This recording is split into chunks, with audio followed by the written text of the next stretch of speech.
சங்கீதம் 1:1 முதல் பகுதி. துன்மார்க்கருடைய ஆலோசனையில் நடவாமல்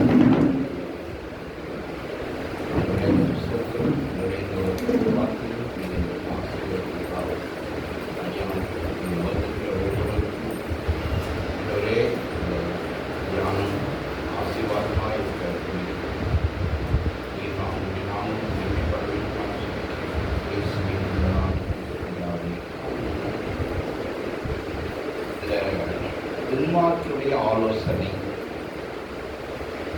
இந்த துன்மார்க்கம் இருக்கிறது இது ஒரு தனி அடையாளம் கிடையாது.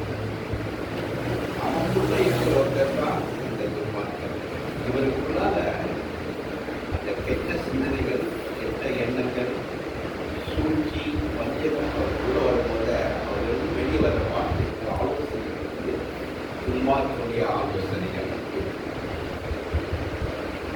அவர் வந்து நம்மள ஒருத்தர் தான். இப்போ இந்த ஆலோசனை துன்மார்க்கமான ஆலோசனை அப்படின்னா அதனுடைய முடிவு வந்து துன்மார்க்க சோகத்தில் முடியும், இல்லைன்னா துன்பத்தில் முடியும். அந்த ஆலோசனையுடைய இம்பேக்ட். ஆனால் அதே நேரத்தில் நல்ல ஆலோசனை வந்து சமாதானத்துக்கு ஏதுவாயும் சந்தோஷத்துக்கு ஏதுவாயும். இந்த துன்மார்க்கருடைய ஆலோசனையை எப்படி நம்ம கண்டுகொள்வது? 1 Corinthians 2:15 ஆவிக்குரியவன் எல்லாவற்றையும் ஆராய்ந்து நிதானித்திருக்கிறான். நம்ம ஆவிக்குரியவர்களாக இருந்தோம்னா நம்ம இந்த ஆலோசனை நல்ல ஆலோசனை என்று நம்ம அறிந்து கொள்வோம். அதே நேரத்தில் இது தவறான ஆலோசனை என்பதையும் நம்ம புரிந்து கொள்வோம். இதை நம்ம அறிந்து கொள்ளணும்னா ஃபஸ்ட்டு பாயிண்ட் வந்து நம்ம ஆவிக்குரியவர்களாக இருக்க வேண்டும். இப்போ ஒரு வேதத்துக்கு வந்து ஒரு 3 இன்சிடென்ட்டை பார்க்கலாம்.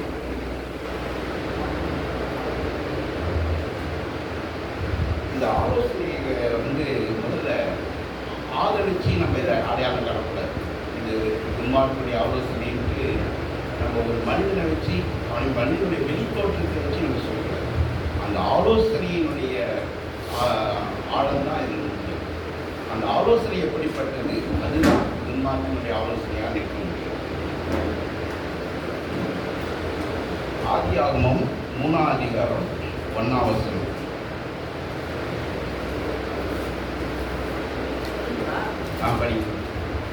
தேவனாகிய கர்த்தர் உண்டாக்கின சகல காட்டு ஜீவன்களை பார்க்கிறோம். சர்ப்பமானது தந்திரமானதாக இருந்தது. அது ஸ்திரீயை நோக்கி, நீங்கள் தோட்டத்திலுள்ள சகல விருட்சங்களின் கனியையும் புசிக்க வேண்டாம் என்று தேவன் சொன்னது உண்டோ என்றது.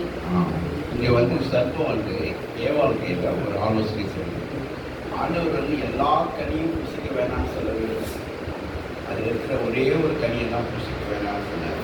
ஆனால் இந்த சர்ப்பம் எவ்வளோ தந்திரமா எல்லா கனியும் புசிக்க வேண்டாம் என்று சொன்னாலோ, இப்போது ஏவாள் வந்து அந்த சர்ப்பம் சொல்கிறத கேட்டு அதன்படி செஞ்சு ஆண்டவரோட உலாவுகின்ற ஒரு பெரிய சாக்கியத்தை அவங்க இழந்துடுறாங்க.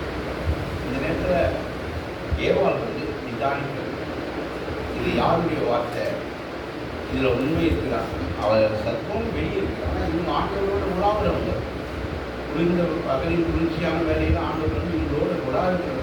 ஆனாலும் ஆண்டவருக்கு பயப்படுற பயம் இல்லாமல் அந்த சர்ப்பம் சொல்கிற ஆலோசனையை கேட்டு அந்த கண்ணியை புசித்து கடைசி அவங்க எங்கே போயிடுறாங்கன்னா ஆதியாகமம் 3:27 கடைசி 3:23. அவன் எடுக்கப்பட்ட மண்ணை பண்படுத்த அவர் மனுஷனை துரத்திவிட்டு ஜீவ விருட்சத்துக்கு வழியை காவல் செய்ய ஏதேன் தோட்டத்துக்கு கிழக்கு கேருபீன்களையும் வீசிக்கொண்டிருக்கிற சுடரொளி பட்டையும் முன்வைத்தார்.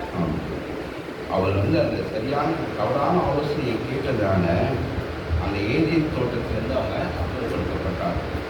ஸோ நம்ம ரொம்ப கேர்ஃபுல்லாக இருக்கணும். யாருடைய ஆலோசனை, இந்த ஆலோசனை நமக்கு ஏற்புடையதாக இருந்தது. ஆவிக்குரிய ஒவ்வொருவரும் உத்தம நிதானிப்போடு நிதானித்து அறியணும். 2வது யோபு 2ஆம் அதிகாரம் 9ஆம் வசனம் 10ஆம் வசனம்.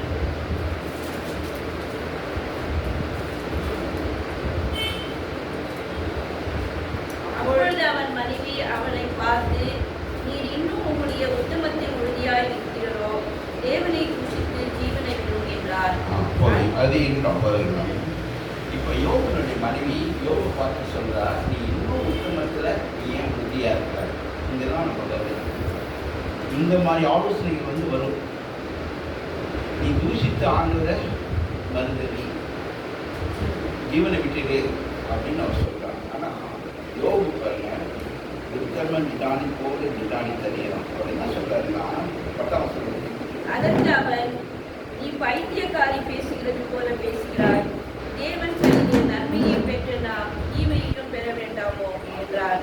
இவைகள் எல்லாவற்றிலும் யோகு தன் உதடுகளினால் பாவம் செய்யவில்லை. யோகு அந்த ஆலோசனையை கிறிஸ்துவைஸ் பண்றான். இது அவனுக்கு தெரியுது, இது துன்மார்க்கர்களுடைய ஆலோசனை. இந்த ஆலோசனை ஏற்புடையது அல்ல, இதை நம்ம ரிஜெக்ட் பண்ணணும் அப்படின்னு ரிஜெக்ட் பண்ணிட்டு அவனுக்கு என்ன அர்த்தம் சொல்றாங்கன்னா, நம்ம நன்மையை பெற்றவங்க தீமையை பெற்ற வேண்டாமோ அப்படின்னு சொல்றான். கடைசியில் யோகுக்கு கிடைச்சதுன்னா வெற்றிப்பான நன்மை. அவனுக்கு முன்பு இருந்த காட்டில எல்லாவற்றிலும் 2 மடங்கு அவன் ஆசீர்வாதத்தை பெற்றுக்கொண்டான்.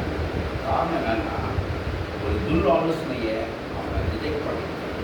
இது ஏற்புடையதில்லை, இது ஆண்டவருக்கு முன்பாக சரியானதில்லை, இதை நம்ம ரிஜெக்ட் பண்ணிட்டு நம்ம மனைவி சொன்ன ஆலோசனையை அவன் ரிஜெக்ட் பண்ணான். 3வது காரியம் 2 ராஜாக்கள் 5:3. 2 ராஜாக்கள் 5:3.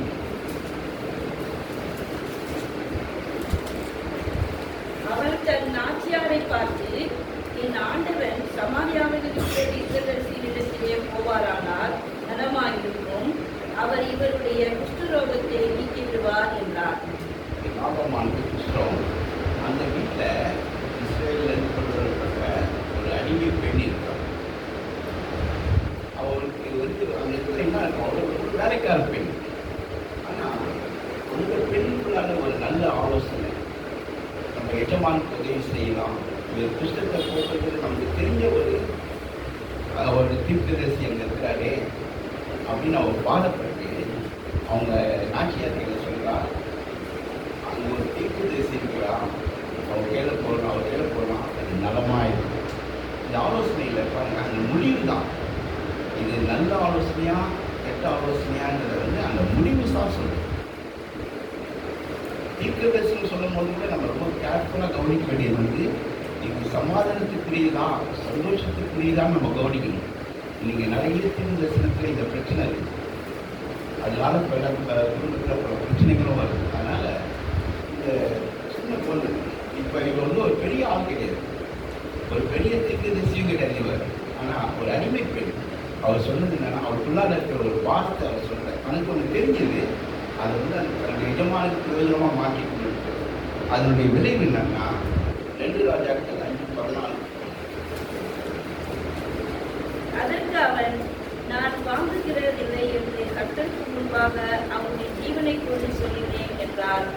வாங்க வேண்டும் என்று அவனை வருத்தினாலும் கட்டுதல் பண்ணிவிட்டான். அப்பொழுது நாகமான், ஆனாலும் 2 கோவேறு கழுதைகள் சுமக்கத்தக்க 2 பொதிமண் உமது அடியேனுக்கு கட்டளையிட வேண்டும். உமது அடியேன் இனி கர்த்தருக்கே அல்லாமல்